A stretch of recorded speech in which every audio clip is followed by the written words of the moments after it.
A veces, el destino clava su estaca en la tierra con tanta violencia que retumba a lo largo de los siglos. Así ocurrió un 18 de enero de 1867, cuando en un rincón caluroso de Metapa, Nicaragua, rebautizado hoy como Ciudad Darío, vino al mundo un niño llamado Félix Rubén García Sarmiento. Pero ese no era su verdadero nombre. El universo tenía preparado para él otro título, uno que estremecería la literatura hispanoamericana como un trueno sagrado: Rubén Darío.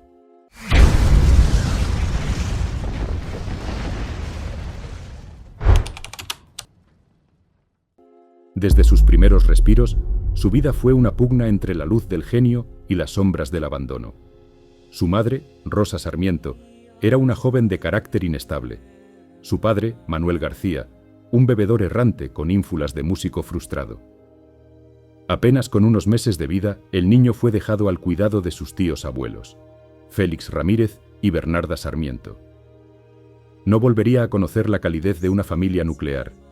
Crecería marcado por el dolor de no pertenecer del todo a nadie. Años después, evocaría su niñez con palabras cargadas de amargura, describiéndola como una experiencia de desarraigo y soledad prolongada. Pero en esa infancia rota, también brotaba el germen de lo extraordinario. Desde muy temprana edad, mostró una precocidad poco común. Memorizaba textos religiosos y comenzaba a jugar con el verso cuando otros niños apenas aprendían a leer. Su inteligencia precoz era vista con una mezcla de admiración y miedo. Algunos aldeanos decían que ese niño estaba tocado por los ángeles. Otros, que cargaba un demonio poeta adentro. El entorno rural de León, donde fue criado, no estaba preparado para contener una mente así. A los 8 años fue inscrito en la Escuela de Primeras Letras, donde su maestro, el sacerdote José Ramírez, no tardó en notar lo anómalo. Rubén no solo aprendía con voracidad, sino que superaba a sus profesores en temas de historia, gramática y mitología clásica. Era un niño de cuerpo menudo, mirada ardiente y palabras que quemaban como pólvora. Muy joven, escribió su primer poema serio, una oda patriótica que fue publicada en un periódico local. El impacto fue inmediato. Un niño prodigio, decían. Un nuevo Heredia, un pequeño Bécquer. Pero Rubén no se conformaba con la alabanza local. En secreto, devoraba libros de autores franceses, Victor Hugo, Baudelaire, Verlaine, y se alimentaba de un universo estético ajeno al suelo nicaragüense. La semilla del modernismo, aún sin nombre, germinaba en su sangre. Su mundo interior era tan vasto como su soledad. La relación con sus tíos abuelos era respetuosa pero distante. No conocía el juego ni la infancia despreocupada. A menudo lo encontraban encerrado en su cuarto, leyendo en voz alta a Shakespeare o traduciendo versos de Musset al español. Una vez, cuando lo llevaron a una feria de pueblo, se detuvo fascinado frente a una tienda de libros y no quiso seguir caminando. En 1879, con tan solo 12 años, intentó ingresar al seminario de Managua. Su fama lo precedía. Todos esperaban que se convirtiera en sacerdote o en político, los únicos caminos respetables para un muchacho brillante. Pero Rubén tenía otros planes. Cuando le preguntaron en su examen de ingreso si deseaba entregarse a la vida religiosa, respondió con una sonrisa impía: «No, lo mío es la poesía». Fue rechazado. La anécdota se convirtió en leyenda. Ese mismo año, escribió una serie de poemas satíricos y amorosos que circulaban en hojas sueltas entre intelectuales de Managua y León. Algunos de esos textos circularon entre figuras influyentes y despertaron incomodidad en sectores conservadores, que miraban con recelo la audacia del joven poeta. Un niño que escribía como un hombre, que pensaba como un anciano y que amaba como un condenado. Rubén Darío, un alma vieja que ya comenzaba a generar escándalo. Pero el genio siempre se paga caro. En las noches lloraba en silencio por su madre ausente y por un padre que ni siquiera recordaba su rostro. Su poesía temprana está salpicada de imágenes de abandono, exilio emocional y anhelo de un amor inalcanzable. Incluso en sus odas más políticas hay una fragilidad subterránea, una voz de niño herido que suplica ser visto. Un dato curioso y oscuro, marca estos primeros años, donde más de una vez relató haber tenido sueños lúcidos en los que un hombre vestido de negro le hablaba en francés antiguo y le dictaba versos. Creía que se trataba del espíritu de un poeta muerto. Estos sueños se repetirían con frecuencia, alimentando la idea de que su talento era una suerte de posesión poética. No pocos críticos, incluso hoy, lo atribuyen a una mezcla de epilepsia nocturna y desórdenes del sueño, aunque otros prefieren pensar que Rubén simplemente era un canal para algo superior, algo inefable. La infancia de Rubén Darío no fue una etapa, fue una premonición. En esos años de orfandad emocional, de genialidad incomprendida y de hambre literaria, se forjó el núcleo de lo que sería el movimiento modernista. Ya desde entonces, el niño que firmaba como R. Darío había comenzado a derribar los muros de una literatura envejecida. Lo que vendría después sería un estallido.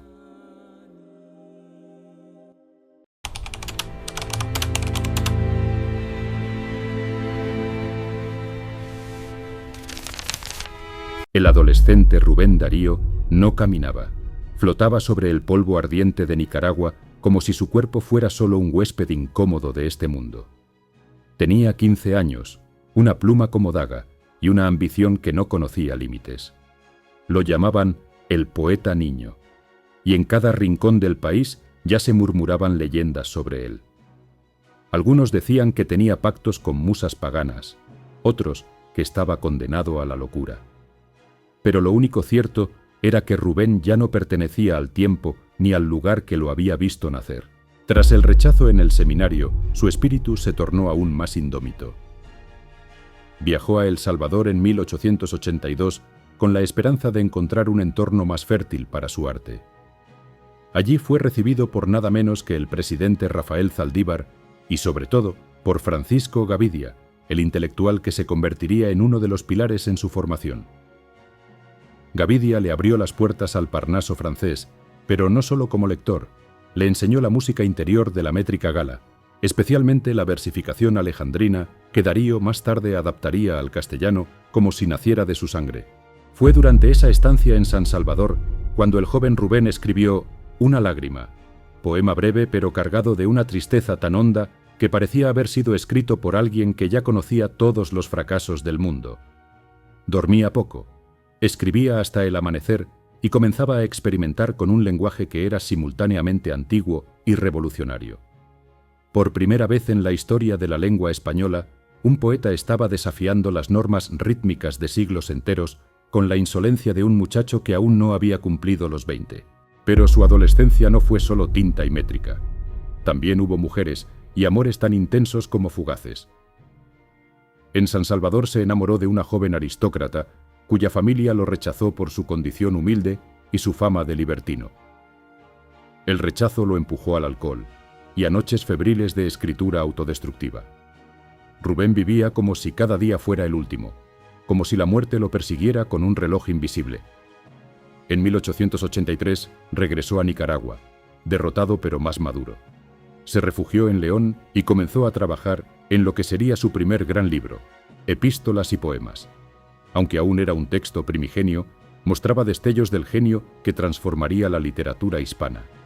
No era solo un poeta precoz, era un alquimista del lenguaje. Ese mismo año vivió una tragedia que lo marcaría para siempre: la muerte de su tío abuelo Félix Ramírez, su figura paterna, su protector silencioso. Rubén quedó emocionalmente devastado, pero canalizó el dolor en poesía. En sus cartas de la época, menciona haber sentido una grieta en el alma que nunca se cerrará. Desde entonces, comenzó a escribir sobre la muerte con una frecuencia casi obsesiva, como si presintiera que ella le susurraba en cada esquina. Fue también en esa etapa cuando comenzó a adoptar un estilo de vestir excéntrico. Levitas oscuras, sombreros de ala ancha, bastones ornamentales. No era una simple pose, era una forma de forjar su propia leyenda. En las calles de Managua o Granada, destacaba como un espectro dandy que parecía salido de un cuento de Poe o de un salón parisino. Su figura ya no solo era la de un joven poeta, era la de un mito en construcción. A los 17 años escribió un poema que causó revuelo. el canto épico a las glorias de Chile, con el que intentó ganar un concurso nacional. Aunque no obtuvo el primer lugar, fue invitado a Santiago por miembros de la élite cultural chilena que habían quedado asombrados por su talento. Así comenzó un nuevo capítulo, el más decisivo de su vida joven: su viaje a Chile en 1886, que marcaría el inicio del modernismo. Chile lo recibió con una mezcla de entusiasmo y esnobismo. Allí, Darío se enfrentó por primera vez a la crueldad del mundo literario profesional. Sufrió rechazos, burlas, hambre. Llegó a dormir en bancos de plaza, a vender versos por monedas, a redactar crónicas baratas para periódicos que lo explotaban. Pero también conoció a figuras clave como Eduardo Poirier, Pedro Balmaceda y el crítico Julio Bañados, quienes lo ayudaron a publicar su primer gran libro.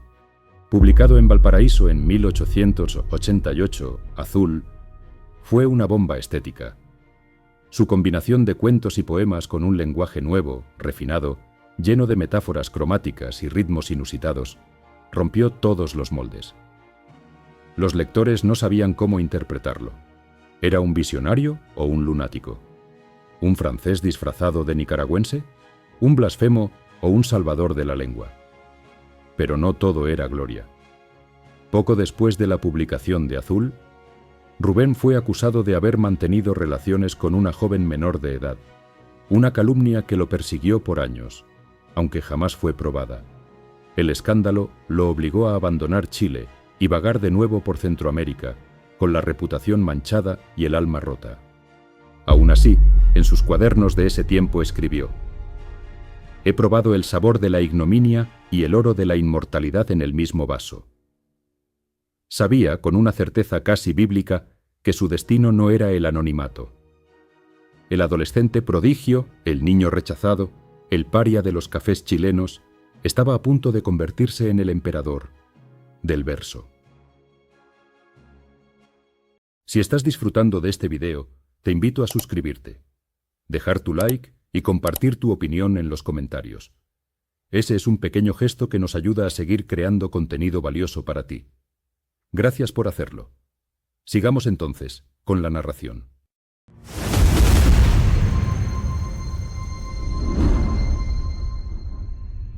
En cada generación hay un hombre que no escribe con tinta, sino con destino. Rubén Darío, ya con poco más de 20 años, no solo había cruzado las fronteras de su Nicaragua natal, había perforado los límites del idioma. El joven de voz suave y mirada febril se convertía rápidamente en el estandarte de una nueva era, el modernismo, y como todos los revolucionarios del espíritu, lo haría con gloria y con ruina, con laureles y con cicatrices. Tras su escandalosa salida de Chile, Darío regresó brevemente a Nicaragua, donde fue recibido como un héroe literario, pero también con suspicacia. El escándalo viajaba más rápido que el talento. Sin embargo, en 1889, un rayo de esperanza cayó del cielo. Fue invitado a trabajar como corresponsal diplomático en Buenos Aires. Lo que parecía un simple empleo gubernamental se convirtió en una de las etapas más influyentes de su vida. En Argentina, Darío se sumergió en el fervor intelectual de una ciudad que aspiraba a ser París. Allí encontró un terreno fértil para su estilo: las revistas literarias, los salones, las tertulias, las editoriales. Publicó artículos, poemas, crónicas sociales. Su figura se convirtió en habitual de cafés ilustres como el Tortoni, donde se lo veía siempre con un libro bajo el brazo, rodeado de admiradores y detractores. Su rostro ya era reconocido, pero su voz aún más. Tenía una cadencia hipnótica, como de misa pagana. Fue en Buenos Aires donde Rubén consolidó su imagen como un ser casi mitológico. Vestía como un príncipe decimonónico. Trajes impecables, pañuelos perfumados, anillos con piedras exóticas. Pero su verdadero lujo estaba en el verbo. Con su pluma resucitó palabras olvidadas, mezcló símbolos paganos y cristianos, introdujo un universo sensorial en la lengua que parecía hasta entonces condenada a la rigidez. Mientras otros escribían para narrar, él escribía para embrujar. Pero el Darío de Buenos Aires no era feliz. Su situación económica era precaria y su vida sentimental, un caos envuelto en perfumes y lágrimas. se casó apresuradamente con Rafaela Contreras, una joven salvadoreña a quien había conocido por carta. El matrimonio, aunque breve, fue uno de los pocos momentos de paz emocional que tendría. Rafaela era culta, sensible, y comprendía la tormenta que vivía dentro de él. En 1891 tuvieron un hijo al que llamó Rubén Darío Contreras. Pero la felicidad fue breve. Apenas 3 años después, ella fallecería prematuramente, dejando al poeta devastado. En medio del duelo, Rubén partió hacia España en 1892 como parte de una delegación nicaragüense al 4º centenario del descubrimiento de América. Lo que encontró allí fue desolador. Una España hundida en el letargo, presa de un conservadurismo literario que apestaba a polvo y a ceniza. Los poetas españoles escribían con el aliento de los muertos. Darío, en cambio, hablaba el idioma de los dioses. Su presencia causó escándalo, joven, extranjero, libre, sensual, cargado de metáforas nunca vistas. Algunos lo adoraban, otros lo veían como un invasor lingüístico, pero nadie pudo ignorarlo. Fue en Madrid donde conoció a los hermanos Machado, a Valle Inclán, a Juan Ramón Jiménez, a los primeros discípulos de lo que sería la generación del 98. Pero lo más importante, fue allí donde Rubén encendió la chispa que incendiaría la literatura peninsular. Les enseñó a sentir el ritmo, a desafiar la lógica gramatical, a elevar el símbolo por encima del sentido literal. El modernismo no era un estilo, era un temblor. En 1896 publicó Prosas profanas, su obra más revolucionaria hasta entonces. El título en sí ya era una blasfemia. En un mundo que aún se aferraba al verso sagrado, él proponía la sensualidad, la música, el exotismo, la carne como templo. El poema Sonatina, con su princesa triste que vive en un palacio de mármol, se convirtió en un himno generacional. Pero el libro también incluía versos de crítica social y existencialismo anticipado, como en Lo fatal, donde expresa el terror a la conciencia y al misterio de la muerte con una lucidez devastadora. Aquel libro lo catapultó a la fama definitiva.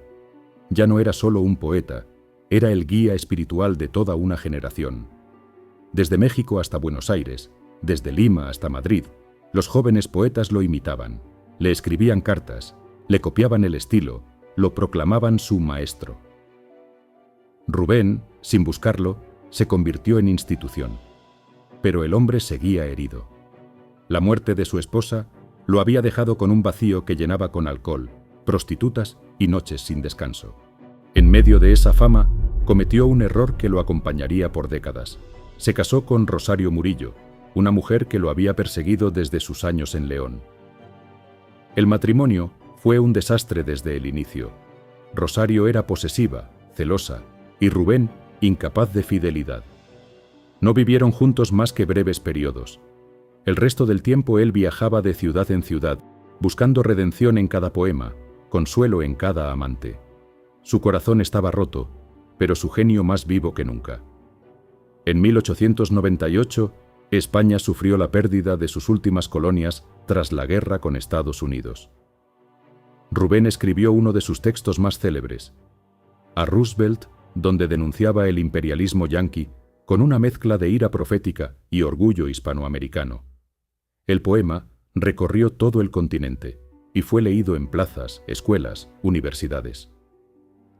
Al final de este video leeremos este poema para acercarnos un poco más a sus letras.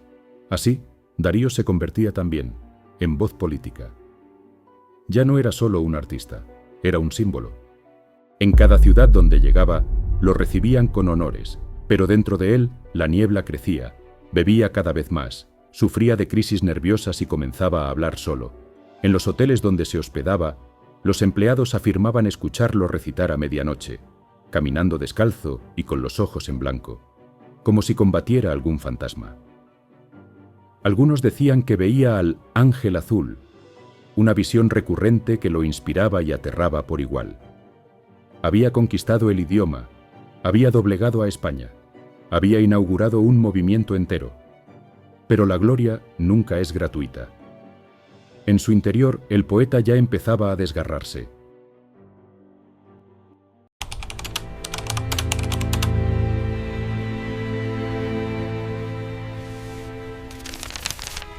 Todo lo que tocaba Rubén Darío se convertía en verso, pero también en vértigo.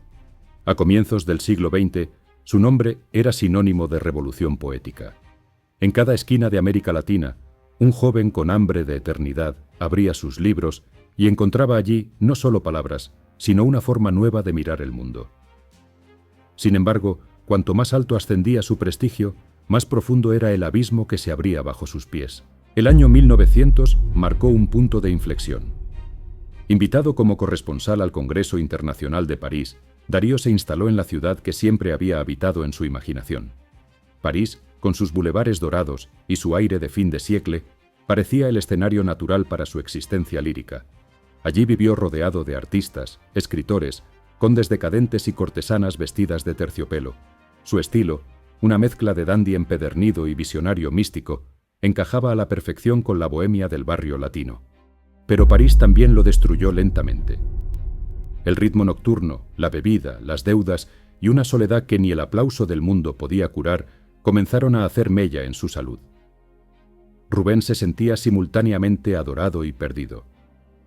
En sus cartas a amigos como Leopoldo Lugones o Manuel Ugarte, se confesaba agotado, perseguido por una tristeza sin forma, por un silencio que ni la música de sus propias estrofas podía llenar. Escribió en esa época uno de sus poemas más oscuros, El coloquio de los centauros, donde dioses paganos discuten la decadencia del mundo entre ruinas y perfumes de muerte. Ya no era solo el artífice de la belleza modernista, era su profeta crepuscular. En 1901 viajó a Mallorca buscando descanso, pero lo encontró todo menos paz. Esos meses en la isla española fueron testigos de una lucha silenciosa entre su cuerpo debilitado y su mente aún ardiente. Sufría de insomnios violentos, de visiones, de ataques de llanto.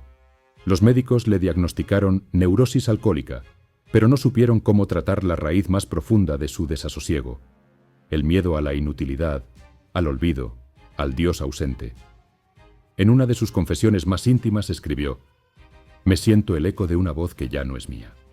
Fue durante ese retiro que comenzó a escribir Cantos de vida y esperanza, el libro que sellaría su consagración.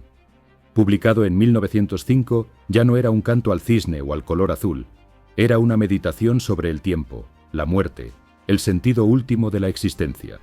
En poemas como Lo fatal, a Margarita de Bail y Salutación del optimista, Darío oscilaba entre la exaltación y el abismo, entre el arte como refugio y el arte como condena. El libro fue recibido con ovaciones en todo el mundo hispano.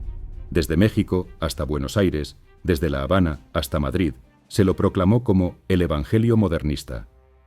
En él convivían los dioses del Olimpo con los santos del calendario católico, los sátiros con los ángeles, las reinas medievales con las bailarinas de Cancán. Era una síntesis de todo lo que Rubén había sido: pagano y cristiano, barroco y sensual, profeta y pecador. Pero mientras su fama crecía, su cuerpo se apagaba. En esos años fue incorporado al servicio diplomático nicaragüense en España, alcanzando un cargo de representación que lo llevó a residir en Madrid. Parecía la coronación de una carrera literaria excepcional. Lo alojaron en palacios, lo recibieron en la corte, lo colmaron de medallas. Sin embargo, en la intimidad era un hombre arruinado. Dormía mal, comía poco, y cada noche bebía más de lo que su cuerpo ya enfermo podía soportar. Se presentaba a los actos oficiales con las manos temblorosas y los ojos vidriosos. Su voz aún encantaba, pero su mirada delataba el dolor. En esos años, el dinero iba y venía como el humo. Nunca aprendió a administrar sus ingresos. Por cada pago de una editorial, había una noche de banquete, un regalo excesivo, una cuenta impaga. Vivía rodeado de aduladores, pero dormía solo. Rosario Murillo, su esposa legal, lo acosaba con cartas desde América. Sus amantes pasajeras lo abandonaban en cuanto notaban el deterioro físico. Rubén, que había sido el príncipe de los poetas, ahora se sentía un mendigo del alma. En Madrid, trabó amistad con figuras de la realeza y de la intelectualidad, pero se sentía fuera de lugar. La sociedad española lo admiraba, pero no lo comprendía. Era demasiado libre, demasiado contradictorio, demasiado latinoamericano para encajar del todo. En 1907, una crisis nerviosa lo obligó a internarse en una clínica. Los médicos de la época hablaron de trastornos nerviosos asociados al alcohol y al agotamiento, sin lograr un diagnóstico claro ni un tratamiento efectivo. Aún así, cuando salía del hospital, volvía a escribir con una lucidez casi sobrenatural. Sus textos adquirieron un tono casi apocalíptico, como si anticipara que el mundo que él había embellecido estaba a punto de colapsar. Un dato poco conocido pero estremecedor ocurrió en ese mismo año. Durante una visita al monasterio de El Escorial, Rubén se encerró en la cripta real y permaneció allí varias horas, solo, en la oscuridad. Al salir declaró: «He conversado con los muertos y me han dicho que mi tiempo también pasará». A partir de entonces, su obra tomó un cariz más fúnebre, más desesperado. Ya no escribía para agradar, escribía para resistir el olvido. Fue también entonces cuando empezó a hablar abiertamente de Dios.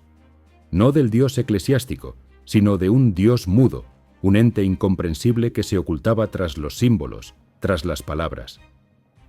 En sus últimos artículos reflexionaba sobre la futilidad de la gloria, sobre la imposibilidad de la dicha plena, sobre la traición de los sentidos. Ya no era el Rubén de Azules Princesas, era un hombre que caminaba descalzo sobre brasas de duda. Aún así, en 1909, regresó brevemente a América y fue recibido en México como un héroe. Miles acudieron a escucharlo recitar. El presidente Porfirio Díaz le otorgó medallas, dinero y hospedaje de lujo. Pero en sus noches de hotel, Darío lloraba. En su diario escribió: «Soy un hombre solo rodeado de miles de sombras». Había alcanzado todo: fama, influencia, poder, arte, pero cada victoria lo había vaciado un poco más.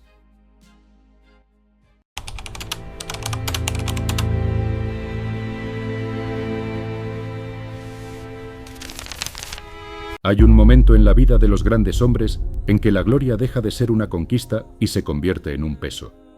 Para Rubén Darío, ese instante llegó cuando comprendió que su nombre ya no le pertenecía. Era pronunciado en academias, escuelas y palacios, pero el hombre que respondía a él estaba cansado, enfermo y asediado por un silencio interior que ni los aplausos ni los honores lograban disipar. La fama había cumplido su promesa, pero también había cobrado su precio. A partir de 1910, Darío comenzó a recorrer América como una figura casi sagrada. En cada país era recibido con discursos, banquetes y homenajes multitudinarios. En Argentina, Uruguay, Perú y Cuba lo trataban como al padre de una lengua renovada.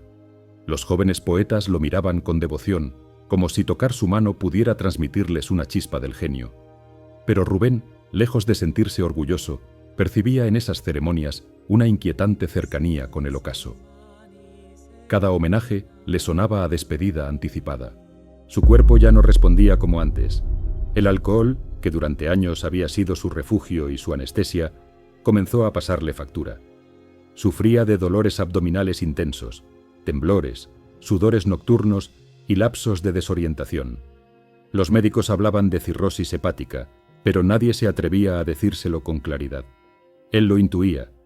En cartas privadas confesaba que sentía un animal oscuro devorándome por dentro. En esos años escribió menos poesía, pero más confesión. Sus textos periodísticos y ensayos se volvieron introspectivos, melancólicos, atravesados por una preocupación constante por la muerte y el sentido último de la existencia. Ya no celebraba la belleza como antes. Ahora la miraba con sospecha, como a una amante infiel que lo había seducido para luego abandonarlo. En una de sus crónicas escribió: «La belleza es un relámpago. Después solo queda el olor a quemado». En 1912 regresó definitivamente a Nicaragua, empujado por la enfermedad y por una nostalgia profunda. El país lo recibió como a un hijo pródigo. En León y Managua se organizaron desfiles, veladas literarias, recepciones oficiales. Para muchos, su retorno simbolizaba el triunfo del espíritu nicaragüense en el mundo. Para Rubén, Era el cierre de un círculo que nunca había pedido abrir. Instalado en León, su ciudad formativa, comenzó a vivir una existencia más recogida, aunque no exenta de tormentos. Rosario Murillo reapareció en su vida con una presencia asfixiante. Legalmente seguía siendo su esposa, y se encargó de vigilarlo, de controlar sus movimientos y, según testimonios de la época, de aislarlo de amigos y admiradores. Rubén, debilitado y dependiente, no tuvo fuerzas para oponerse. Muchos aseguran que esos años fueron una especie de cautiverio emocional. La enfermedad avanzaba sin piedad. Apenas podía escribir sin que las manos le temblaran. A veces dictaba poemas o cartas a quienes lo acompañaban, con una voz apagada pero aún musical. En esos dictados surgieron textos cargados de arrepentimiento, de súplica, de una fe desesperada. El poeta que había invocado a sátiros y princesas ahora se aferraba a la idea de redención. Volvió a la oración, a los salmos, a una religiosidad casi infantil. No buscaba dogmas, buscaba consuelo. Un episodio particularmente trágico ocurrió en 1913, cuando sufrió una crisis severa durante una visita a Managua. Cayó al suelo, convulsionó y permaneció inconsciente varias horas.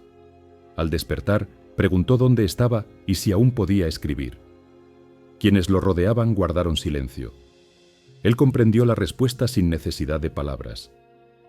Desde ese día, comenzó a hablar de la muerte como de una vecina cercana, alguien a quien pronto habría de recibir. Aún así, su mente conservaba destellos de lucidez extraordinaria. En conversaciones nocturnas, hablaba de literatura con una claridad asombrosa, anticipando movimientos estéticos futuros y reflexionando sobre el destino del idioma español. Decía que la lengua debía renovarse constantemente o moriría de rigidez. El idioma es un organismo vivo, repetía, y yo solo fui uno de sus latidos. Un dato tan curioso como conmovedor marca esta etapa final. En sus últimos meses, Rubén pedía que le leyeran en voz alta sus propios poemas, especialmente los de juventud. Al escuchar versos que había escrito décadas atrás, rompía en llanto. No lloraba de orgullo, sino de extrañeza, como si no reconociera al hombre que los había creado. Ese no soy yo, decía. Ese era otro, uno que ya se fue. Su alimentación era mínima, su descanso irregular. Pasaba largas horas mirando por la ventana, siguiendo con los ojos el paso de las nubes. A veces murmuraba palabras sueltas en francés o en latín. Otras veces llamaba a su madre, como un niño perdido. La genialidad que había deslumbrado al mundo se replegaba ahora en una fragilidad casi sagrada. En enero de 1916, su estado se agravó de manera irreversible. El diagnóstico fue claro: cirrosis hepática avanzada, complicaciones neurológicas, desgaste total. Los médicos sabían que no había marcha atrás. Rubén también. En una de sus últimas frases conscientes dijo: «He sido un árbol lleno de pájaros, ahora se van». La muerte se acercaba, lenta pero inexorable. Y con ella, el cierre de una vida que había cambiado para siempre la música de la lengua española.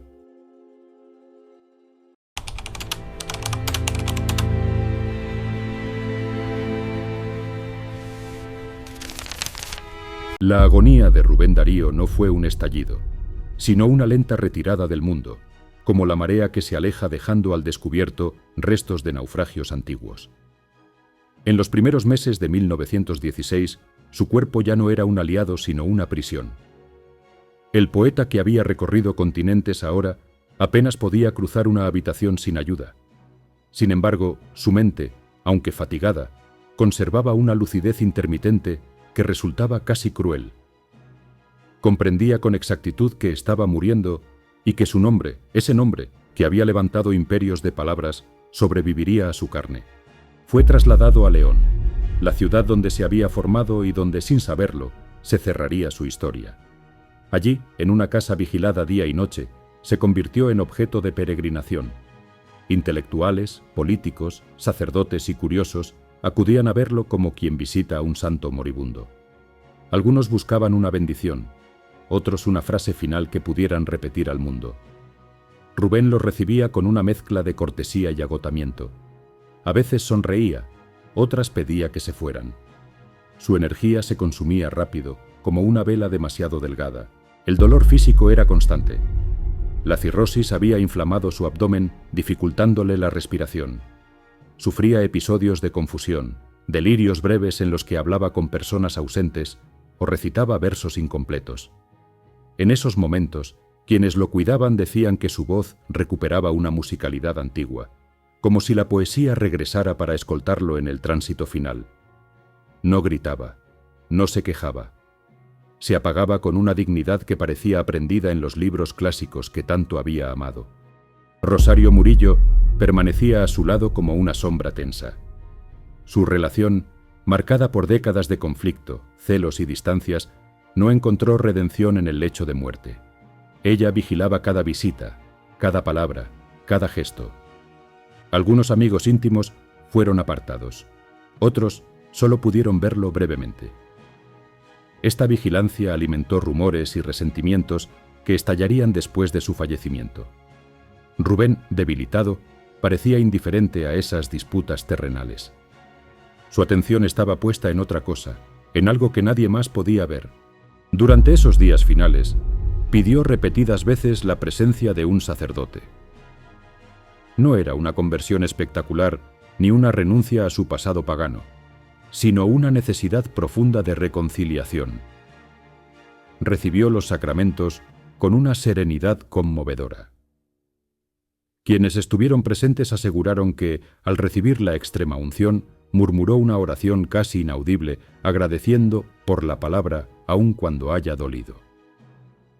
Para el hombre que había vivido entre símbolos y dudas, aquel gesto fue un cierre íntimo, no una renuncia. El 6 de febrero de 1916, su estado se agravó de manera definitiva. Cayó en un estado de semiconsciencia del que ya no saldría del todo. Su respiración se volvió irregular, pesada, como si cada aliento fuera una batalla. Afuera, la noticia se propagó con rapidez. León entera entró en una vigilia espontánea. Las campanas de las iglesias repicaban con un tono grave, y la gente se congregaba en las calles, en silencio, esperando lo inevitable. No era solo un hombre el que moría. Era una época. En la madrugada del 6 de febrero, Rubén Darío exhaló su último aliento. Tenía 49 años. No hubo grandes palabras finales ni gestos teatrales. Solo un silencio profundo, casi reverencial, que se apoderó de la habitación. Su rostro, según testigos, quedó sereno, como si por fin hubiera encontrado descanso. El poeta que había vivido atormentado por la conciencia y el misterio, se rendía, al fin, al único enigma que no había logrado descifrar con versos. La noticia de su muerte sacudió al mundo hispanoamericano como un terremoto. En cuestión de horas, los periódicos de América y Europa anunciaban la pérdida irreparable. Se escribieron obituarios inflamados, elegías improvisadas, discursos cargados de lágrimas. Presidentes enviaron condolencias, academias declararon duelo, poetas jóvenes se sintieron huérfanos. Muchos afirmaron que con él moría la poesía moderna. Otros, que recién comenzaba su verdadera vida, la de la posteridad. El funeral fue multitudinario. Su cuerpo, vestido con traje oscuro, fue velado en la Catedral de León. Miles de personas desfilaron frente al féretro. Algunos llevaban libros gastados, otros flores, otros simplemente silencio. Se dice que, durante la misa, cuando el sacerdote elevó la oración final, una bandada de pájaros cruzó el cielo sobre la catedral, provocando un murmullo colectivo. Para muchos fue una señal, para otros una coincidencia poética. En cualquier caso, el símbolo era inevitable. Rubén Darío fue enterrado con honores oficiales en la Catedral de León. Sobre su tumba descansa la escultura de un león, emblema tradicional de la ciudad. Con el tiempo, muchos han querido ver en ese león una imagen poderosa, la de una obra vigilada por la eternidad, custodiada no por un hombre, sino por la lengua que ayudó a transformar. Desde entonces, su sepulcro se convirtió en lugar de peregrinación, en altar laico para quienes creen en el poder redentor del arte. Pero la muerte no cerró su historia, apenas la transformó. En los años siguientes, Su figura fue objeto de disputas, interpretaciones y mitificaciones. Algunos lo elevaron a santo literario, otros intentaron reducirlo a un alcohólico genial. Ninguna versión logró capturarlo del todo. Porque Rubén Darío fue, ante todo, una contradicción viviente, creyente y blasfemo, disciplinado y caótico, luminoso y oscuro. Su legado comenzó a expandirse como una onda interminable. Cada poeta que se atrevió a romper la métrica clásica, cada escritor que buscó la música interna de la frase, cada lector que descubrió que el idioma podía ser un jardín y un abismo al mismo tiempo, llevaba en sí una huella de Darío. Él había cambiado para siempre la respiración del castellano. Y aunque su cuerpo descansaba bajo piedra fría, su voz seguía viva, resonando en cada verso que se atreve a desafiar la costumbre.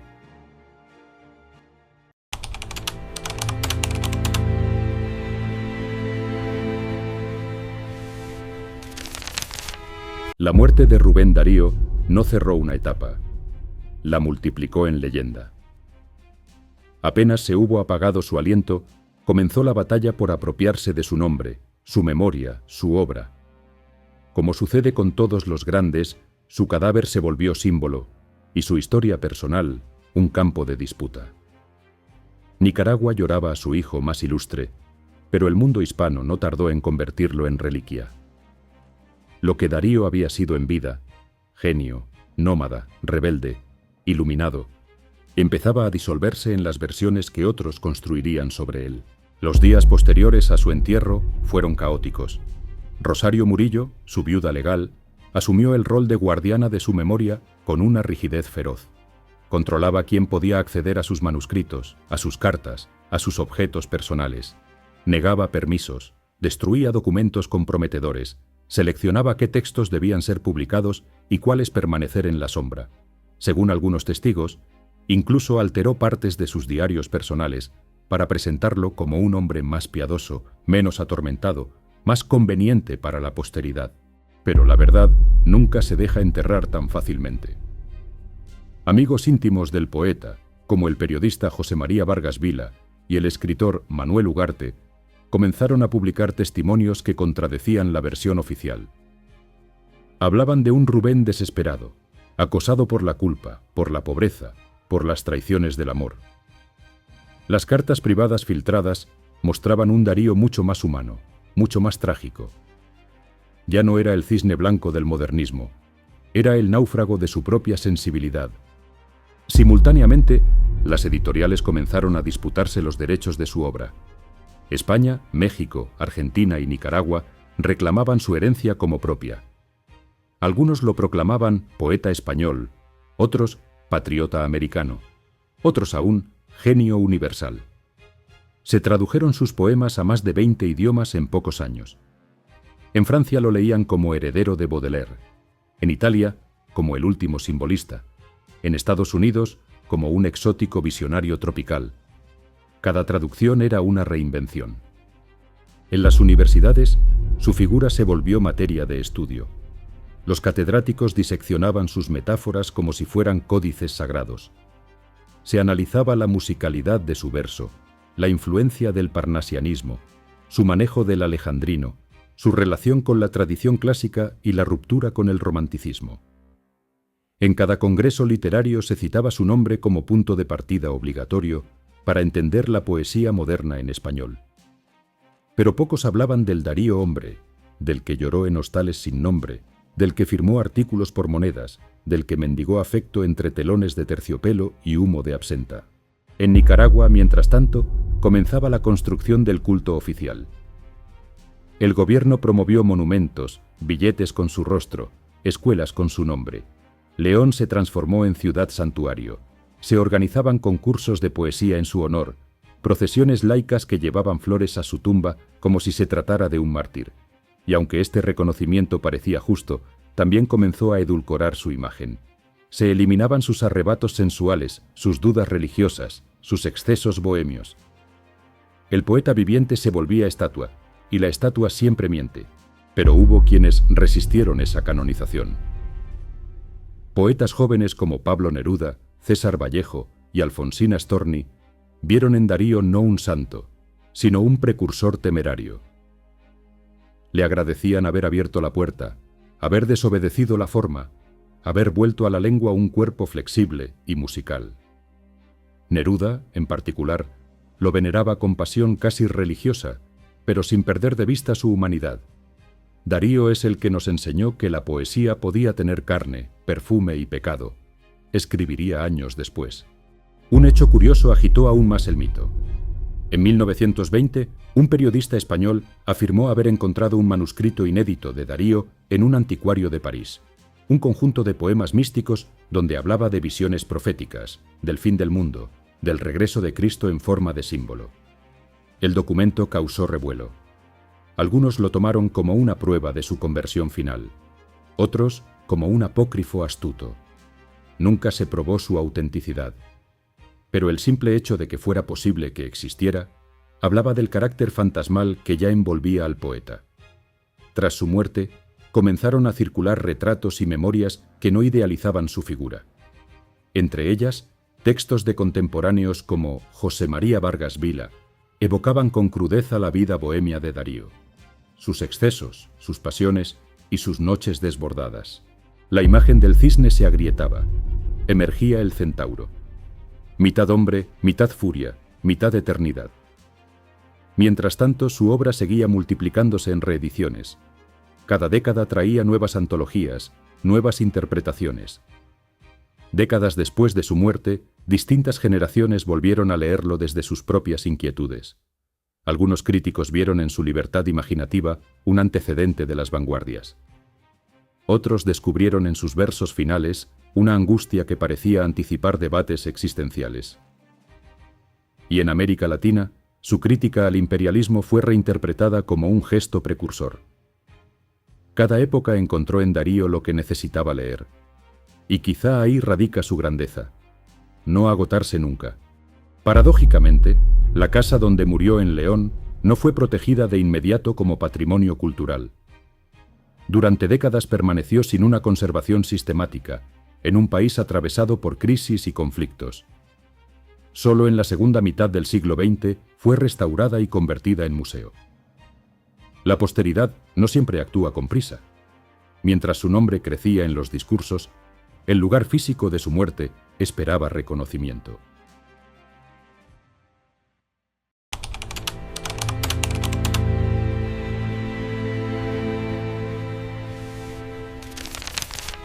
El siglo XX avanzaba como una maquinaria de acero, arrasando imperios, inventando guerras, levantando revoluciones, y sin embargo, en medio de ese ruido ensordecedor, una voz seguía viva como una melodía persistente, la de Rubén Darío. El poeta muerto en 1916 no solo no fue olvidado, sino que comenzó a expandirse como una raíz subterránea que alimentaría generaciones de escritores, artistas y soñadores. Su modernismo, lejos de ser una moda pasajera, se convirtió en el punto de quiebre definitivo entre dos mundos, el de la lengua española del pasado y el de la vanguardia por venir. En los años 20, cuando Europa se entregaba al dadaísmo, al cubismo y al surrealismo, América Latina ya tenía un legado que anticipaba esos gestos. Y ese legado se llamaba Rubén Darío. Aunque algunos poetas jóvenes lo criticaban por sus imágenes floridas, lo hacían desde la casa que él mismo había construido. Borges, por ejemplo, lo acusó de ornamentación excesiva, pero nunca negó su deuda con él. En secreto, reconocía que sin la ruptura de Darío con la prosodia clásica, su propia experimentación habría sido imposible. Mientras tanto, en Nicaragua, la figura de Darío se convertía en símbolo nacional. Su rostro aparecía en sellos postales, en monedas, en los billetes más altos. Su tumba era visitada por presidentes, por escolares, por poetas errantes. El león de piedra que custodiaba sus restos era ahora también un guardián del alma del país. En los colegios se recitaban sus poemas de memoria, y su vida era enseñada como ejemplo de gloria literaria, aunque en muchos casos se omitían sus tormentos, sus excesos, su erotismo y su desesperación mística. Se le ofrecía como santo, no como hombre. Pero el Darío real, el que sangraba por dentro, el que discutía con Dios, el que transformaba el idioma con cada verso, continuaba latiendo en las páginas de sus libros. En México, un joven Octavio Paz se deslumbró con prosas profanas, y más tarde lo citaría como el primer poeta verdaderamente moderno del mundo hispano. En Argentina, el joven Borges, aún adolescente, imitaba su sonoridad con devoción antes de buscar su propio camino. En Chile, Neruda lo veneraba abiertamente y escribía poemas en su honor, viéndolo como una figura casi bíblica, capaz de mezclar la música con la sangre. En los años 30 y 40, cuando los totalitarismos asolaban Europa, los intelectuales latinoamericanos veían en Darío una figura de resistencia estética. Su defensa de la belleza, de la palabra como templo, se interpretaba como un acto de rebelión contra la barbarie. Poetas como César Vallejo lo admiraban profundamente, aunque sus estilos fueran opuestos.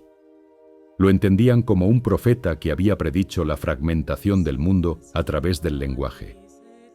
Darío había hablado del vacío antes de que la historia lo hiciera palpable. Un episodio notable ocurrió en 1943, cuando, en plena Segunda Guerra Mundial, un grupo de exiliados españoles en México organizó una velada dedicada a Darío. Allí, poetas republicanos, anarquistas, católicos y comunistas se reunieron para leer sus versos. Fue la única figura en la que todos podían encontrarse sin discusión. Su poesía, más allá de banderas y fronteras, ofrecía un espacio de comunión. No porque fuera neutra, sino porque contenía todo: amor, muerte, política, divinidad, sensualidad, exilio. Rubén Darío era el idioma hecho carne. Durante la Guerra Fría, su figura se volvió aún más ambigua. Para las dictaduras, era un ejemplo de genio nacional. Para las guerrillas, un símbolo de independencia intelectual. Para la Iglesia, un converso de último minuto. Para los artistas, un precursor sagrado. Cada uno tomaba lo que le convenía, y mientras tanto, su obra seguía siendo leída, analizada, cantada, incluso musicalizada. En Nicaragua, algunos de sus poemas fueron adaptados a canciones populares. El poeta de los cisnes se volvía voz del pueblo. En las décadas del 60 y 70, con la expansión de los movimientos de liberación latinoamericanos, su poema a Roosevelt revivió con fuerza. Líderes como Fidel Castro o Salvador Allende lo citaban en sus discursos, y en muchas universidades se lo leía como un manifiesto antiimperialista. Esa estrofa temible, y, pues contáis con todo, falta una cosa: Dios, resonaba como un trueno en las plazas. El profeta del idioma se había convertido también en profeta de la dignidad. Pero no todo era reverencia. Algunos críticos posmodernos, especialmente en España, comenzaron a cuestionar su canonización. Lo acusaban de excesivo, de barroco, de evasivo. Decían que su música era superficial, que su lenguaje ocultaba más de lo que revelaba. Sin embargo, pocos lograron escribir contra Darío sin caer en su sombra. Era como pelear con un espejo. Inevitablemente te devolvía el rostro. Incluso los que lo atacaban terminaban adoptando recursos suyos, muchas veces sin darse cuenta.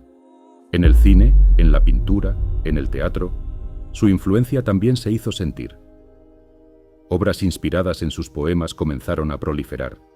Se filmaron documentales, se organizaron recitales dramáticos, se pintaron murales con su rostro. En ciudades como Buenos Aires, Madrid y México, se abrieron cafés literarios con su nombre. Se inauguraron premios y festivales darianos. El poeta que había dormido en la calle en su juventud ahora era omnipresente. Pero lo más asombroso fue su permanencia en el habla común. Palabras, giros y metáforas creadas o popularizadas por él comenzaron a colarse en la lengua viva.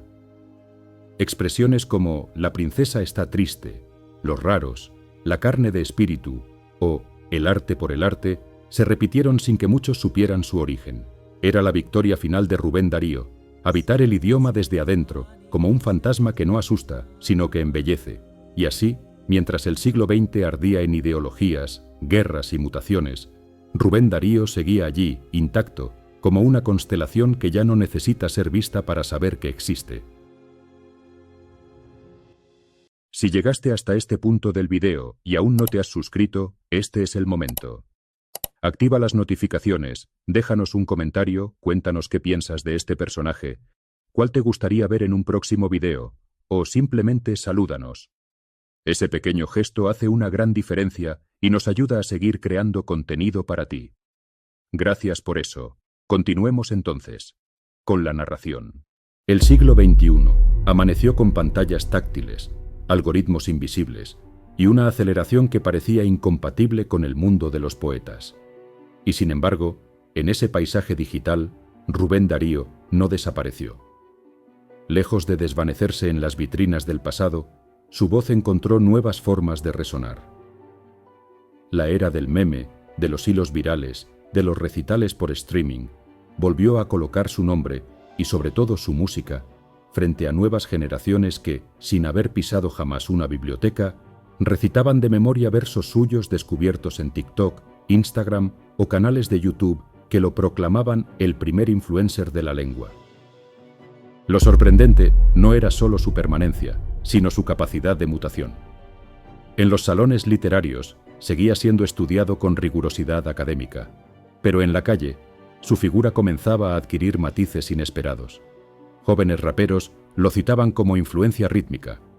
Grupos de poesía urbana, desde Medellín hasta Ciudad de México, comenzaban sus presentaciones invocando fragmentos de cantos de vida y esperanza como quien enciende una antorcha.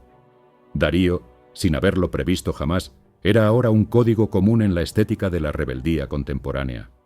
Mientras tanto, la academia se adaptaba.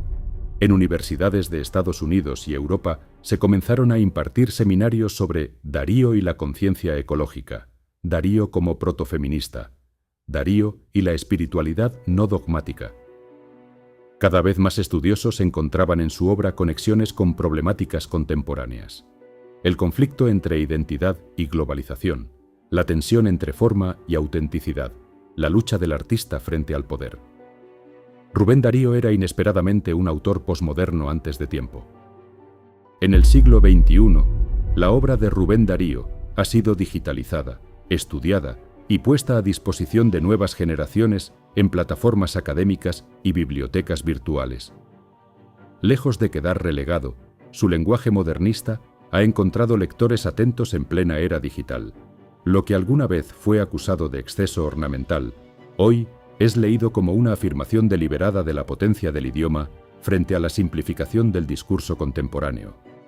En el ámbito educativo, nuevas generaciones redescubren sus textos gracias a adaptaciones creativas, videojuegos narrativos con su poesía, audiolibros dramatizados con música de época, talleres de escritura basados en sus recursos métricos. Darío dejó de ser el poeta de los libros polvorientos para transformarse en una fuente inagotable de experimentación. Y es que, más allá de los homenajes, las ediciones y las adaptaciones, su obra sobrevive porque toca algo esencial. Su defensa de la belleza no fue una evasión, sino una trinchera. Su exploración del lenguaje fue una forma de exorcismo. Su dolor, su placer, su exilio espiritual siguen vibrando en cada palabra. Lo que dejó no fue un estilo, ni una escuela, ni una doctrina. Lo que dejó fue una frecuencia que aún resuena, tantos años después de su muerte. Hay muertes que se disuelven en el tiempo como humo olvidado, y hay otras que se plantan como raíces eternas en el alma de los pueblos. La muerte de Rubén Darío no fue un final, fue el inicio de su permanencia. Un siglo después, su nombre no ha envejecido. No suena antiguo. No suena remoto. Suena como un eco en la garganta de toda América Latina, como si cada verso nuevo que se escribe aún lo llevara en la sangre. ¿Por qué perdura? Porque Darío no escribió solo para su época, sino contra ella. Fue una negación viva del conformismo estético. Fue una contradicción humana que no se dejó atrapar por ninguna fórmula. Fue el único capaz de colocar en el mismo verso un unicornio, una virgen, un dios griego y una angustia existencial. Fue ante todo libertad. Libertad sonora, sintáctica, espiritual. Mientras otros poetas obedecían la métrica, él la transformaba en música. Mientras otros buscaban la idea, él perseguía el temblor. Lo que hizo con la lengua española fue un acto de alquimia. La convirtió en un instrumento elástico, vibrante, sensual. Introdujo el color en un idioma que hasta entonces se había acostumbrado a la sombra. Dio permiso a toda una generación para usar la metáfora como una lanza, para dejar entrar el deseo en el arte, para hablar del cuerpo sin miedo, para mirar a Europa sin servilismo y a América sin complejo. El modernismo, en sus manos, no fue una moda. Fue una grieta por donde entró el siglo XX con todas sus contradicciones. Y aún más, Darío reinventó la figura del poeta. Antes de él, el poeta era visto como un erudito, un sacerdote de la palabra o un patriota ilustrado. Después de él, fue un esteta errante, un forjador de mundos, un médium entre la belleza y la muerte. Abrió el camino para los malditos, para los místicos, para los niños prodigio y los locos lúcidos. Todos los que vinieron después, desde Lorca hasta Benedetti, desde Pizarnik hasta Bolaño, encontraron en él una llave que nadie más podía ofrecer, el permiso para ser infinitos dentro del idioma. Pero su legado no se limita al arte. Darío también fue, aunque muchos lo ignoren, un pensador político disfrazado de poeta. Su A Roosevelt fue una declaración de independencia espiritual frente al poder imperial. Su salutación del optimista fue una meditación sobre el destino de América. Su vida errante fue una forma de exilio permanente, de rechazo al encierro, a la frontera, al dogma. Hoy, en tiempos de muros, de censuras, de algoritmos que nos empujan al silencio, Darío resurge como un faro para los insumisos. Su tumba en León sigue siendo lugar de peregrinaje. A lo largo del año, miles de personas, estudiantes, viajeros, poetas, devotos laicos, se detienen frente al león de piedra que vela su sueño. Algunos dejan flores, otros copias de poemas, otros solo guardan silencio. Y a veces, cuando el viento sopla fuerte, puede parecer que dentro de la catedral algo murmura, como si aún viviera allí, escribiendo en la oscuridad versos que nadie ha leído todavía. La crítica literaria, tan cambiante, ha intentado muchas veces clasificarlo.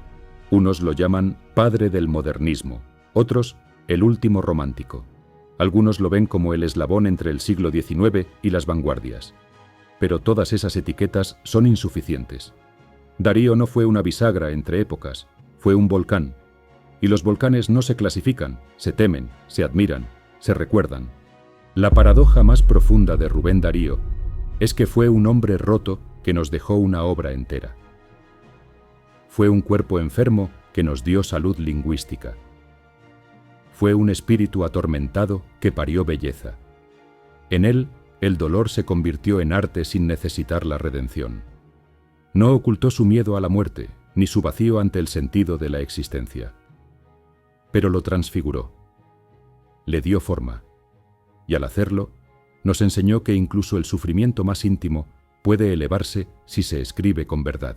Hoy, cuando se escucha a un niño recitar Margarita, está linda la mar, o a un actor declamar, lo fatal en una obra de teatro, o a un algoritmo sugerir su nombre en un buscador, Darío revive. Porque su existencia no depende ya de los libros que escribió, ni de los premios que recibió, ni de los monumentos que lo inmortalizan. Depende del temblor que produce su palabra. Ese temblor es inmune al olvido.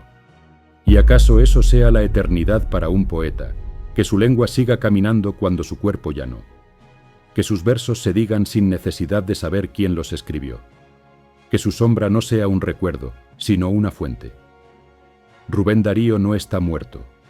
Está en cada palabra que se atreve a cantar con voz propia. Está en cada verso que desobedece para encontrar la verdad. Está, siempre, donde el idioma arde. Y mientras exista una boca que recite, una mano que escriba, un alma que sienta, su música seguirá sonando. Porque hay nombres que el tiempo no borra, y el suyo, como un faro en medio del idioma, sigue iluminando la noche. Pero detengámonos un momento, bajo el susurro de las palmas eternas para escuchar a Roosevelt, un poema que late como trueno en las venas de América, donde Rubén Darío, con voz de profeta y estrella, desafía al coloso, con pluma de fuego. Es con voz de la Biblia, o verso de Walt Whitman, que habría que llegar hasta ti, cazador, primitivo y moderno, sencillo y complicado, con un algo de Washington y 4 de Nemrod. Eres los Estados Unidos. Eres el futuro invasor de la América ingenua que tiene sangre indígena, que aún reza a Jesucristo y aún habla en español. Eres soberbio y fuerte ejemplar de tu raza. Eres culto, eres hábil. Te opones a Tolstoy. Y domando caballos o asesinando tigres, eres un Alejandro Nabucodonosor. Eres un profesor de energía, como dicen los locos de hoy. Crees que la vida es incendio, que el progreso es erupción. En donde pones la bala, el porvenir pones. Los Estados Unidos son potentes y grandes. Cuando ellos se estremecen, hay un hondo temblor que pasa por las vértebras enormes de los Andes. Si clamáis, se oye como el rugir del león. Ya Hugo a Grant le dijo: «Las estrellas son vuestras». Apenas brilla, alzándose, el argentino sol y la estrella chilena se levanta. Sois ricos. Juntáis al culto de Hércules el culto de Mamón. Y alumbrando el camino de la fácil conquista, la libertad levanta su antorcha en Nueva York. Mas la América nuestra, que tenía poetas desde los viejos tiempos de Netzahualcóyotl, que ha guardado las huellas de los pies del gran Baco, que el alfabeto pánico en un tiempo aprendió, que consultó los astros, que conoció la Atlántida, cuyo nombre nos llega resonando en Platón, que desde los remotos momentos de su vida vive de luz, de fuego, de perfume, de amor, la América del gran Moctezuma, del Inca, la América fragante de Cristóbal Colón, la América católica, la América española, la América en que dijo el noble Guatemoc: «Yo no estoy en un lecho de rosas». Esa América que tiembla de huracanes y que vive de amor, hombres de ojos sajones y alma bárbara, vive, y sueña, y ama, y vibra, y es la hija del sol. Tened cuidado, vive la América española. Hay 1000 cachorros sueltos del león español. Se necesitaría a Roosevelt ser Dios mismo, el riflero terrible y el fuerte cazador, para poder tenernos en vuestras férreas garras. Y, pues contáis con todo, falta una cosa: Dios.